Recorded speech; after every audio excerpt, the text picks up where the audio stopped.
Welcome back everybody to the Intel Extreme Masters Toronto Qualifier, where we already know that Major and Scarlet have qualified for the main event. And right now it's time for one more best of 3 and then a final best of 5 to determine who is going to be the third player to qualify off today. It's been a very fun day so far, Nate. A lot of good games, and this is a very fun one. Now, did you do what I asked you to do? I don't even know what you're talking about. Damn it, Nate. Damn it. Let's take a look at how often HuK and ViOlet... You told the viewers to check that. I thought you would do it too, Nate. Look at you. All right. Anyway, we're getting ready. They've played against each other a lot at Battlegrounds qualifiers. I believe in WCS they played against each other. Yep. At Lone Star Clash 3 they played against each other. Overall, they've been running into each other very often lately. They are in each other's WCS group for this season too. Yeah, that is correct. With Revival and IEM. Yep. Well, it just continues. Things keep getting better and better. It's going to be a tough one for HuK, but I definitely don't think impossible. But ViOlet is very good himself. Either way, it should be a super fun series of StarCraft. The players are ready. We are ready. And we're loaded into game number 1 on Catalina, where ViOlet is going to be our blue Zerg spawning on the right bottom side, representing the CSN agency and hailing from Atlanta. Yep. A man who loves him some Swarm hosts in this matchup as well. He's been a Swarm host abuser. Definitely a fun Swarm host player, though. Yeah, a little bit more active, I guess, as we've... He won't try to let the game drag out for like 2 hours more if he's in a very good position. He will go Swarm host, but often it's after he makes a lot of links, a lot of roaches, trying to deny a Protoss player from going up to 3 bases. Then just make sure that he won't die to the counterattack after he throws away a lot of those units. Overall, I feel that ViOlet Swarm host playing this matchup is very smart. Yeah, I agree. And his opponent in the top right position, representing Evil Geniuses and Canada, it is HuK.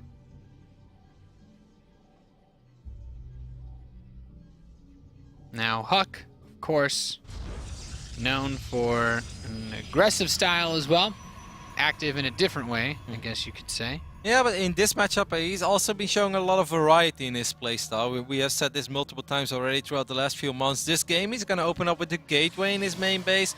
But don't be too surprised if it's a Nexus first the next game, or even on a map like King Sejong Station, that he's going to open up with a pylon on the low ground and even drops a Forge at 12 or 13 supply.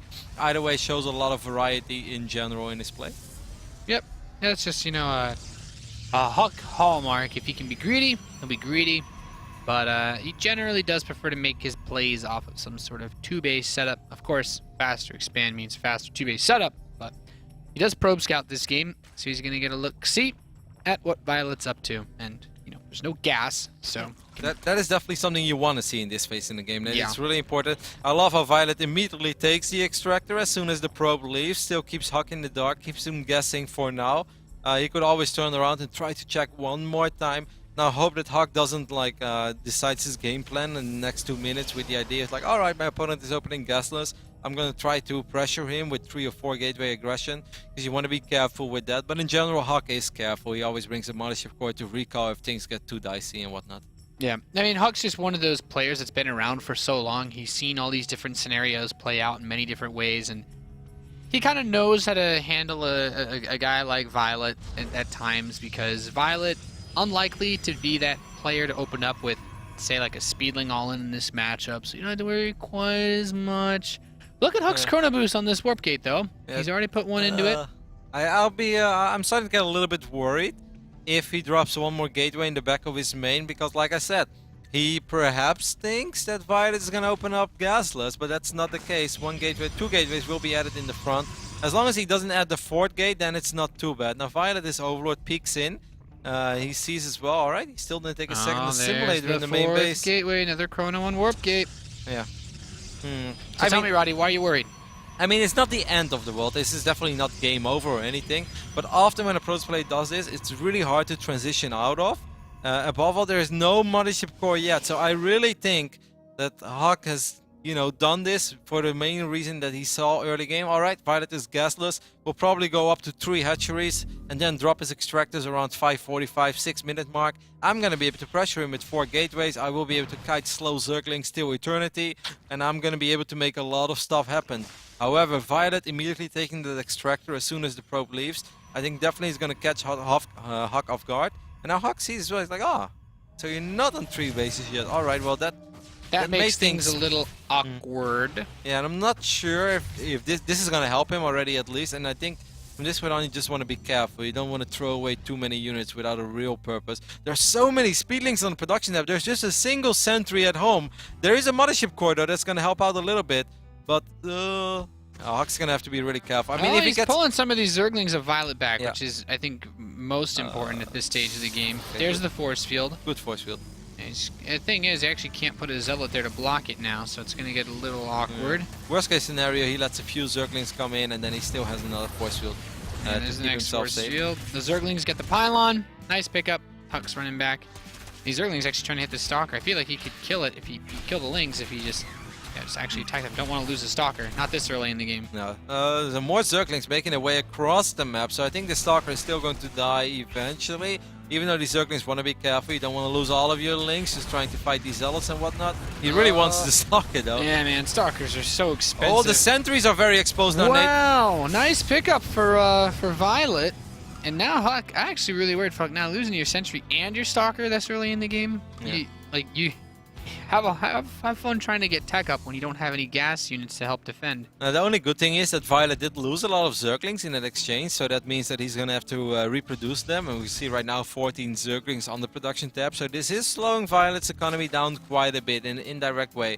It's really important that HuK starts getting some additional tech going, because he's not going to win the game on 4 gateways anymore. And now he's getting his second assimilator, so that's a good call. Yeah, I do like this choice. Double Spine Crawler on the way with the Roach Warren is ViOlet's way of saying, I'd really like to not die to this attack that you're about to bring.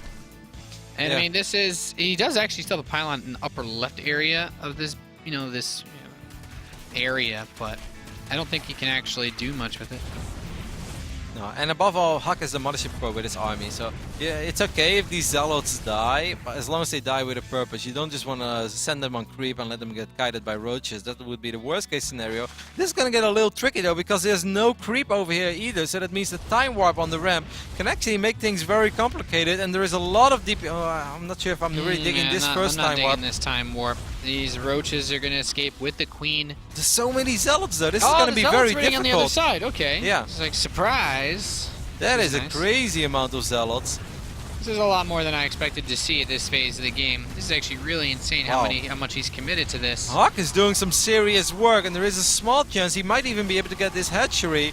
It's starting to take damage. Now, because of that time warp, there's no energy for recall anymore. More roaches will spawn, so it seems like even... Oh, okay, a few more Zealots coming in from the left side via that warp in pylon. That's so far to go. Yeah. Okay, so I think that ViOlet has stabilized, but there's still this mothership core that's being annoying. Ooh, I like how HuK is hiding these Zealots for now in the left side. And they run actually straight into the roaches. That's unfortunate. Good play by either side, though. Some Starsons to find that mothership cores. This mothership core can pick off a roach or two. Yeah, man. Go get some last hits. Meanwhile, there is an Overlord in the main base, keeping a close eye on everything that's going on in HuK's main. Yep. Burrow and Roach speed. I do like these choices. I feel like ViOlet's just in a fantastic position. I don't know. What do you make of this? Because this Robo's so late, the upgrades are so late. ViOlet's lair's been done for a century now. I definitely think he's in an okay position, but I do think that HuK still has plenty to work with. You know, he's going to be able to follow this up perhaps with roaches and sentries. There's no Hydralisk Den yet. I'm not sure if there's money for one. ViOlet is a little low in the gas department. He will be able to produce a crazy amount of roaches and Lings by the time that HuK would have the ambition to attack him. It seems like HuK doesn't have that ambition at all. He just wants to go up to 3 bases. So then I would say it's all right. It's playable. Yes, he's down 40 supply, but we all know how much supply roaches take. And with the 8 sentries and the immortals on the way, HuK should be more than okay. Yeah, there's one immortal with this army, and the roaches are actually going to go over towards the right side. I think with roach speed, they could all try to ball up on this nexus and snipe it, but all the sentries are already here, and HuK's going to try to just pinch a few off. I do like this play. Get a couple roaches for free. Tunneling claws. Okay, that's an interesting decision by ViOlet. It gives us the idea that he wants to stick around a little longer. This is the type of game, by the way, where ViOlet will try to... Okay, this forces are really good once more. Ah, Dat Burrow. If only there was an Observer. Observer is halfway done, by the way, though. He's still going to get 2 roaches there. That time warp is okay as well. Next, those force fields could actually end up hurting him, though. Yes, I'm not sure if the Roach have enough DPS to kill this Nexus though. The He Immortals needs are gonna keep his squeeze army through. Together. Yeah, these Immortals come in, but there's still a lot of Roaches and Lings coming in from the left side as well. He's almost got a sandwich on HuK's army. The doors He's are going open. over to the natural expansion. He can run Lings in, snipes the sentry, Good getting play on by top of the ViOlet. robotics facility as well. This has gotten very, very rough. He's just going to kill the Robo. Really good play by ViOlet here, really using the mobility of all these Zerg forces. Now he still has these Roaches working on this Nexus as well. One Immortal is going to try to save the day and would need a little bit more assistance than just a single Stalker, so that Immortal is going to fall. ViOlet will end up losing a lot of units here, but it was definitely for a good cause as he did so much work with them. Yeah, I mean, he's burrowing units in random corners of these bases, making things just that much more difficult to deal with. HuK was so close to stabilizing. If only he had like a sentry left at home to drop one force field, it could have all been different. Another one more Immortal picked Immortal. off. This third base, like, can this even be saved now? It's going to be very tricky. I mean, he might save it, but he has lost so many expensive units already. That's the most important thing. And above all, there are like 20 more Roaches on the way. Look at the minimap. It's just a river of blue streaming north. This Nexus is going to fall. There are still Roaches in the main base as well, with Tunneling Claws just being as active and annoying as possible. He could burrow these Roaches again and just like try to buy even more time. That's so frustrating. ViOlet has played this very, very well. HuK came so close though. It's often a very thin line between stabilizing and somehow, you know, like crushing the attack or just falling apart. And ViOlet just finding a very, very small window to work with and having a great call to go for the natural instead. Yeah, this has just been fantastic. He's got Roaches everywhere. I don't even think there's any force fields to push these Roaches away once he comes up the ramp. And I mean, not like it matters. He's got Burrow. Yep, there we go. Sharking his way under. He's going to pop up and gobble the rest of these gateway units. GG. ViOlet finds himself one map away from that match we discussed, potentially against Bolt. Keep in mind, this is a best of 3, as this is not the qualifying match just yet. Nope. If ViOlet wins the next map, then he will go up against Bolt in an epic best of 5. Two guys that live with each other, train with each other, basically just spend the majority of their time with each other, looking it out to decide who gets that paid trip to Into Extreme Masters Toronto and that seed into the main event. It was a good game though, I might opinion from either side. Like, I really like how HuK, as soon as he realized that ViOlet wasn't on 3 bases yet, immediately like, okay, there's no need for me to send my units in the natural, that would be a bad call. So he waited, then he started working on this hatchery. For a moment, I think maybe if he would have just gone all out on the hatch, he could have got it. When he had so many zealots, instead he was kind of running circles around the mineral patches. And I think something that often worked against him was that one time warp that wasn't the time warp that he was looking for. Like, yeah, he could have behind the waited mineral with line, it. I'm like, Yeah. He really could have waited for it and get a much better time warp and get much more value yeah, out of like the what you zealots. said, like if you put it on the ramp, like as the Roaches were coming up, then it's really hard for them to retreat. You can get a few more hits off, but time warp, and especially in those circumstances, just feels so much weaker since the change. Like only 10 seconds really isn't going to do it because of how slow zealots move anyway. And it also, of course, allowed HuK that he had to stay there because he couldn't, or forced him more, like didn't really allow him, but it forced him to stay there because he couldn't recall out anymore, he couldn't save those zealots. But even after that, it was still a very playable position, and I like the idea of going up to 3 bases. I think in the start he was handling it very well. Then just one time, like you said, the force field's working against him a little bit. First I thought like, he might still find a way to do this, but then ViOlet with the great call to just go for the natural immediately really found the biggest weakness of HuK defense over there, and it just snowballed from that point on. Yeah, I agree. It's been a tough series. Interesting the way that first one played out. Tough for HuK, and it's all, you know, this guy. We know he can be a little bit loopy sometimes. His decision making was certainly interesting, but it paid off. He is the blue Zerg in the bottom right. He represents the CSN agency, and his name is ViOlet. ViOlet still bringing out this unique playstyle, so different in general than most of the Zerg players out there. We always try to do something a little different, makes units in phases in the game where you don't really expect it, where if you would ever watch, you know, some broadcast, or you watch some tutorials, you know, or you even listen to an interview. And I think even when some pro Zerg players watch ViOlet play, they're often confused by the time in the game where he decides to make all his units. But for some reason, ViOlet is always able to make it work. I already said it in the start of the last game, Nate. If they will play on King Sejong Station, I won't be surprised to see the pylon go down on the low ground for our red Protoss spawning on the left top side of the map. Of course, EG's HuK. And I kind of thought he might drop a Forge as well, but we don't see a Forge.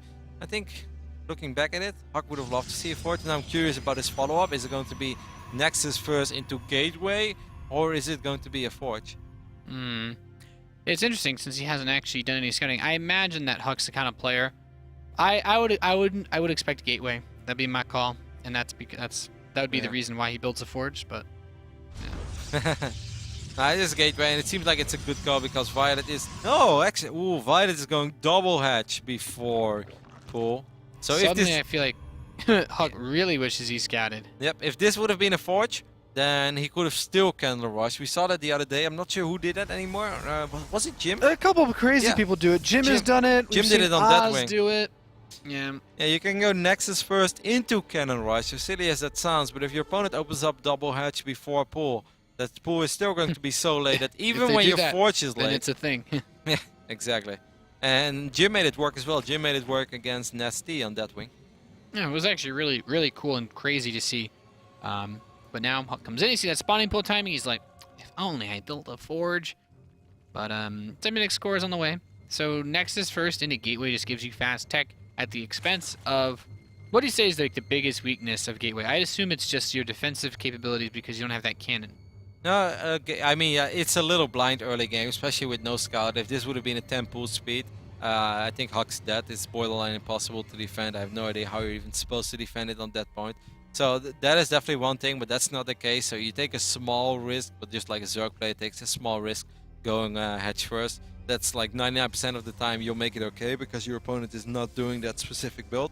The weakness now is that it's going to take a little while before he's going to be able to do something about this double hatch before pool, which obviously on paper is a very good, strong economic opening.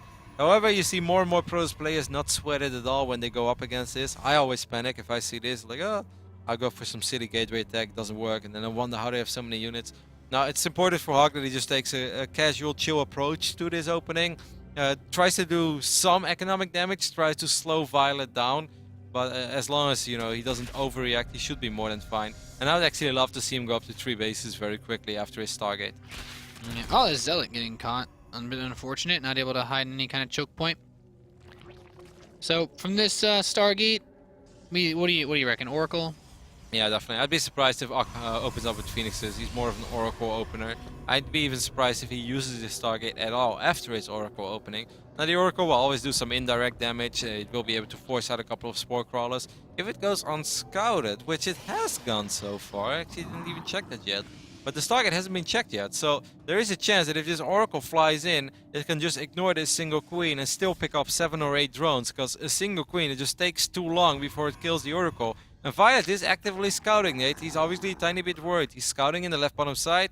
HuK will follow this up with a Phoenix, but that Oracle already making his way across the map. There is still no Spore Crawlers on the way. Yeah, he dodged. He actually went to the south to avoid the Overlord. This Oracle should kill 10 probes, or 10 drones. Fast pull, good reaction time from ViOlet, but as you said, he should still lose quite a few drones. He's making it a little bit harder now because you can't just park over there and just attack.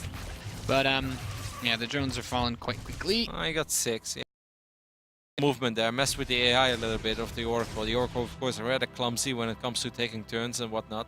However, still got some serious work done. Mining time lost, 6 drones are down. I'd be okay with it. Yeah, that Oracle's actually one shot away from getting killed. Zerglings kill the probe at the 3rd base of HuK. Now there's a Phoenix to kill Overlords, 4 gates being added. This one Phoenix is like the Pult Viking. Die! Except Pult's Vikings kill Overlords much faster. I want 4 more gateways. Taking a look. With 46. This Chrono on +1, you think he was just trying to hide from that Overlord now? No? Oh, there's a Robo. Yeah, I wasn't exactly sure. I'm kind of glad to see the Robo because I don't think that a straight up gateway attack would have caught it, especially not with the Hydra's Den going down already. And it's also like a little predictable. If you just make a single Phoenix, it kills the Overlord, makes it hard for the Zerg player to scout. That will trigger them immediately to make units the majority of the time. And it was also really hard for HuK to get a pylon up on the map regardless, because ViOlet was always there. Don't want to end up losing another probe. He will end up losing that probe. That's a little bit unfortunate. Yeah. It's like sniping lings. It's kind of funny to watch Oracles fight Zerglings. Out of energy. They're actually really good in defending in Nexus. If they make a crazy swell of Zerglings, you just have one Oracle there, firing away at them from the top. That extra damage is suddenly super sweet. Want to keep the doors closed, HuK. Just a single sentry and a single zealot, I really think could have changed everything in the last game. That one force field could have bought time and keep the roaches at bay at least for a little bit, because on that moment Tunneling Claws wasn't ready yet. Burrow was ready, but Tunneling Claws wasn't ready. And that of course would also keep all those Zerglings away. That also complicated things. Yeah. So we see the Hydralisk range. We have +1 Carapace. He didn't actually get... What do you think about this +1 Carapace, actually? Is it for the Lings against Zealots, I guess? Like he wants his... If he wants to push with Ling Hydra and then just have the Zealots be useless? Yeah, it definitely helps. I mean, Zealots would still not be useless, but it would take them a little longer to kill the Zerglings. And of course, Hydralisks do kill Zealots very quickly, so as long as these Zerglings can buffer a little bit, I think you're spot on with that. It's not something we see very often. Like, majority of the time you just see +1 missile attacks being fired up, but that's not the case. Now, this is a kind of attack that is very strong, but if HuK defends it, he's suddenly going to find himself in a very, very good position. Can he defend it? It's 39 army supply against 65. It all comes down to the weapons, and he has to put his army in a very good position. I like this wall for HuK. It is doable. It's definitely difficult, very, very difficult, because Hydras is so hard to deal with just gateway units, especially if you don't have Blink. But it's definitely possible.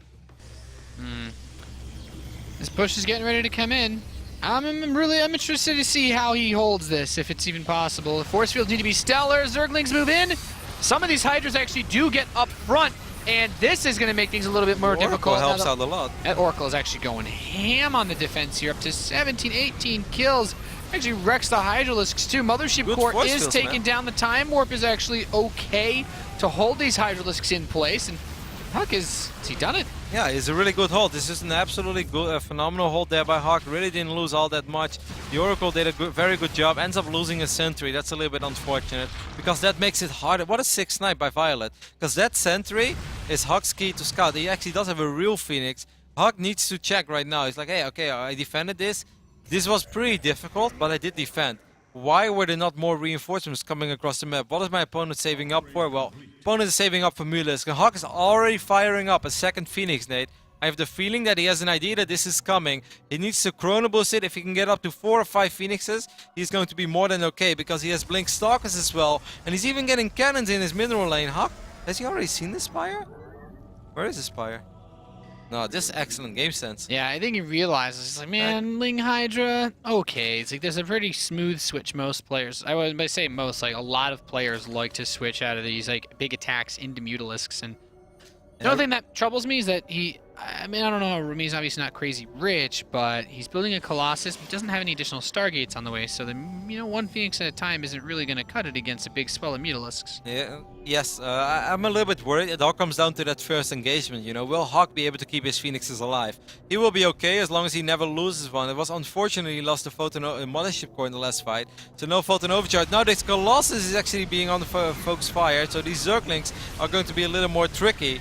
Phoenixes, the control of the Phoenix is going to have to be phenomenal. The Colossus will fall. Yeah, this will also allow HuK to pick off a couple of these Mutalisks. Yeah, it's a cute little play, but I feel like, I mean, was the one Colossus worth the mutas he just lost? Probably. I don't know. I mean, it makes the follow-up attacks by Zerglings harder. It's really hard to say, Nate. I don't know. There's a fleet beacon on the way, and now the extra Stargate's being added. I'd love to see +1 being fired up as well for HuK. I think he's going to have time to research stuff like that. There are Corruptors on the way too. Now, of course, Corruptors make things a little more complicated for Phoenixes. And now he's going to go back into Hydralisk production again after realizing, like, hey, he's probably not going to make Colossus for a while. So what if I can actually surprise my opponent with a good old Roach Corruptor Hydra attack? You know, Corruptors in case there are Colossus, but above all, just to keep my Hydras alive. It's actually a really smart tech switching by ViOlet that makes it so hard to play against this. And HuK just needs to scout very, very actively. So far, this is a really good game. I really enjoyed the play. Yeah, this is a nice little back and forth here. These Mutalisks are having a hard time without the support of those Corruptors, though, and they're actually just getting picked apart before the Phoenix range is even done. Yeah, it's also because ViOlet didn't really commit to making it anymore. Like, if you have such a small cloud of mutas, if you just have 7, that's very easy for 4 or 5 Phoenixes to dance back and forth. He is forcing a heavy commitment to the Phoenix, though. Yep. No, I think everything is going so far the way that ViOlet wants it to go. However, he doesn't have a very scary counterattack army. It is scary, but I think HuK, if he wipes in enough Blink Stalkers, he should still be able to deal with this. Because it's mostly Roaches and a few Zerglings in the mix. There are 2 Colossus again. I didn't even see he had 2 Colossus. It's going to be hard to keep those Colossus alive, but if HuK defends one more time, he's going to be in a phenomenal position. Even though he kills the Colossi, like the few attacks the Colossi are allowed to make actually kill all the Zerglings. There are Mutalisks in the main base. These very few Mutalisks actually doing serious work. Quite a few probes have gone down. The Mutalisks will get cleaned up now, but that also frees up supply for more and more Hydralisks. So HuK really needs to make more Colossus. I would even love to see a Void Ray or two, Nate. I think a Void Ray or two is excellent against all those Corruptors. Makes it so much harder for the Corruptors to kill the Colossus. What do you think? No, I mean, I'm thinking about the bank I'm looking at of HuK, and it's not looking too great for Void Rays. I don't disagree with you, though. I think Void Rays are very good versus Corruptors, but at this point, he'd probably need to build 2 or 3 to really get the effect that he's looking for. I like this as well. This is a very exposed base, and yeah, Mutalisks are great in killing probes, but so are Phoenixes. This is not a fight I think HuK wants to take. These Zealots are really not going to serve a whole lot of purpose in this fight. Most of them will die immediately. I'm really worried for HuK now. He's going to have to back off. He's going to lose the majority of his gateway units. The Phoenixes are going ham on everything on the other side of the map. But HuK needs enough units to stabilize here, and there are more and more Roaches and Hydras knocking on his front door. This army is absolutely massive from ViOlet. He's crashing in. He wants to go up against Pold. He wants to be able to qualify. If he wins this game, he's going to move on and eliminate HuK. And these Stalkers have been backed up against the cliff. Probes are coming out to help fight against this. And I mean, once you're pulling probes versus Zerg, once you're pulling probes in general, you're in a lot of trouble. Yep, seems like HuK will stabilize. The probes did their duty, but you know, with more and more Zerglings streaming across the map, and ViOlet fires up 17 more drones behind this. A little bit surprised that he fires up that many drones in this phase in the game. But I guess it's okay. He's going to fire up Pelaging Lance as well. Just a little bit of everything, I guess. Good attack there by ViOlet. This has actually been very, very beautiful play by ViOlet throughout the entirety of this game. So many tech switches, and you know, me as a Protoss, Nate, I struggle most against stuff like this. I'm not very fast when it comes to, you know, macroing, microing, and scouting all the time at the same time. And you really have to actively scout non-stop against a Zerg player like ViOlet. Because he will always throw the exact units at you that you don't want to face in that phase in the game. Don't have Phoenixes yet, here are the Mutas. You're going very heavy on Muta defense, I'll go back to Hydras. Just did a really good job. Yeah, ViOlet has like a really good way of never ever tunnel visioning. Like, he's always willing to switch, he's always willing to change it up.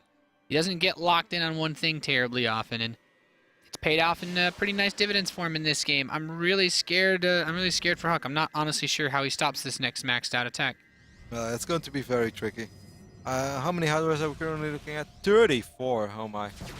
Yeah, it's a lot of Hydralisks. So you can try to force field the Lings away from the Hydras, that's one way to do it. But those force fields not too great. Oh, actually, blinks forward and actually gets a lot of these Stalkers caught by the Hydras. Not good. Corruptors are coming in. They can actually use their corruption ability on a lot of these Stalkers. He's going to try to soften them up.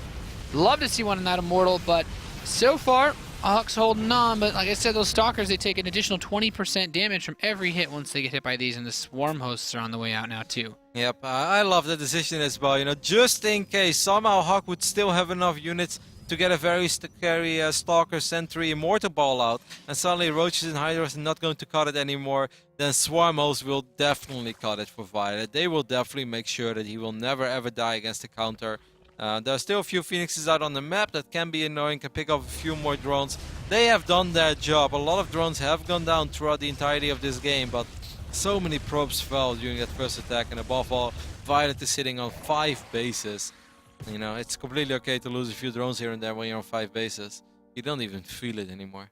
Yeah, it is, at this point, ViOlet has all the tools in place. A pure gateway army like this really can't hold a candle to a Swarm host composition like the one that ViOlet's breaking out, and I'm not too sure what he can do with this. He needs to make the sickest plays ever. Yep, few force fields will go down. But stepping on creep especially, Hydras is so scary on creep. Even when you zone out just a couple of them, even those Hydras will still be able to kill a couple of sentries before they fall. The force fields are really good though by HuK, but you know, this is the thing, even if he wins this fight, Nate, how is he going to deal with all the Swarm hosts? How is he going to deal with the Locust? He doesn't have that much energy. He's only on 3 bases, 23 Hydralisks being fired up now. Now HuK is also firing up 2 Void Rays, and he's getting a Colossus. He's done a good job in like re-establishing his own economy. After his main base is mined out, 55 probes is fine on 2 bases. That's pretty much most you're gonna get out of them anyway. Yeah, this is interesting. How many Corruptors does he still have? 7. So I guess the Void Rays aren't completely unwarranted. Second Spire is going down. I mean, now ViOlet, the Swarm hosts are beginning to siege HuK's base up, and I think that's going to make defending this fourth that much more difficult. Because look at this, he's even got the Hydras on the left side. Yep. He's getting ready to hit from every possible angle. And not just that, above all, ViOlet is banking so much money that if they would somehow trade, he can switch back into Mutalisk again, and it's so hard for HuK to keep up with that. HuK is going to try to go up to 4 bases over here, though. He's going to get that Nexus here. These Hydra is going to try to just run straight into the natural. HuK can't afford to lose the probes once more. Losing a gateway or two, that's not the end of the world, as Locusts are trading away against Stalkers. These Locusts are such a great buffer to keep him away from those Hydras. Now you can walk in, just go full Polt on this Nexus. Full Polt it is. He will be able to snipe it in no time, and HuK is trying to find something, trying to catch a break, trying to find breathing air, but oh, the Immortal is so exposed as well. It's going to live for now, but oh well. Close. ViOlet just with an excellent game. So many tech switches from start to finish. It was nothing but tech switches. Opened over the Hydra link, went into Mutas, went back into Hydras. Just very well done by him. Excellent play. I mean, HuK still has 156 supply, and he's still he's starting to get a very, very scary Protoss army. So it's not impossible, but he just doesn't have an economy to work with. He's going to lose this base as well. ViOlet doing an absolutely phenomenal job in making sure that HuK is broke as a joke. Yep. This is a really tough spot to be in for the Protoss. Even though HuK has a powerful army, he doesn't have a bank. If he loses it, that's it. This army, he's not going to be able to reproduce. Now he's fighting head-to-head against the Hydralisks. The Colossi actually being allowed to fight is quite nice. Those Void Rays are going ham on the Corruptors, but 19 more Hydralisks on the way. Still a very powerful army. Well, Stalker's trying to snipe a couple of these Corruptors, but that wouldn't be for free, as a couple of Locusts will be able to chip their way through these Stalkers as well. How many probes does HuK? HuK has 44 probes now. That's absolute bare minimum of what you ever want to work with. Like, if HuK would be able to max out, you would always say he has a chance. And I mean, this looks like a pretty okay Protoss army. The problem is ViOlet is so incredibly rich, while HuK is so incredibly poor. Yeah, I think at some point, if you can get like a surround or a flank, it could be he could just sweep this whole army right under the rug, and that's going to be the really scary part, because these Swarm hosts are just going to constantly be pushing him back no matter what he does. And he has a lot of sentries as well, so you have to be so careful. His sentries die so quickly against Locusts. Now some of these Hydras are left here to die. Not the fun way to die for Hydras. And if we take a look at the units lost resource tab, we can see that ViOlet has lost 5,000 resources more than HuK, but it's been completely okay for him to do that because he's just recycling units. He's trading units for units while being on a much better economy. Now, even with his 6 base running already in the right bottom side of the map, really phenomenal macro by ViOlet this game, Nate. Phenomenal macro, phenomenal tech switches. And he's still gonna have to fight for it, because this is still a Protoss army that won't just die. Yeah. However, it's so hard for HuK to deal with stuff like this, losing important tech buildings now as well. Can end up losing his cybernetics core, might just force him to go for it, but against all these swarm modes, that's going to be very tricky. He will find a couple of them exposed though. Yeah, he's trying to retreat with them, trying to bring an observer forward, get the swarm host kills as more and more spore crawlers start up. But he should be able to kill everything inside the main base of HuK. He's going to leave just a few Hydralisks behind and bring the rest home. Which I don't disagree with, but these Stalkers, like, they actually need to make a miracle happen. Yep, this is pretty much all the anti-air that HuK has as well. So ViOlet still has money in the bank. He could still switch into Mutalisk eventually. A couple of good force fields now can really complicate things. Those force fields are good. Has to make sure. But the Colossi are all caught in the back by the Corruptors and the Hydralisks. Only a single. Well, I guess there's one with 1 health now. Only 2 Colossi remain. The Corruptors are going to get on top of these in no time. And with that, the bank of ViOlet is just too much. GG. ViOlet's going to advance on to play in the final series of the night against Polt for the last qualification spot here. That was an absolutely beautiful game by ViOlet, just from start to finish, Nate. That's a very interesting style of ZVP to play. That's a style that I mean, more Zerg players, of course, do tech switches. It's not like ViOlet just rediscovered fire or something, but the way that he does it and the amount of times he does it in a single game as well. He's such a hard Zerg to play against. We often say that, you know, as a ZVP, it's really hard if you play against a Protoss that has multiple different openings and playstyles. ViOlet is like, well, what if I have multiple different openings and playstyles? And that's exactly what he showed us. Game number 1, he opened up with speed, delayed a 3rd hatch. Game 2, he went 3 hatch before pool. And after that, just multiple tech switches throughout the game. I think he played some really, really good ZVP there. So for now, the rivalry continues between HuK and ViOlet, as ViOlet takes one more check mark next to his name of winning this one. But I'm sure it's just a matter of time before these two players run into each other again.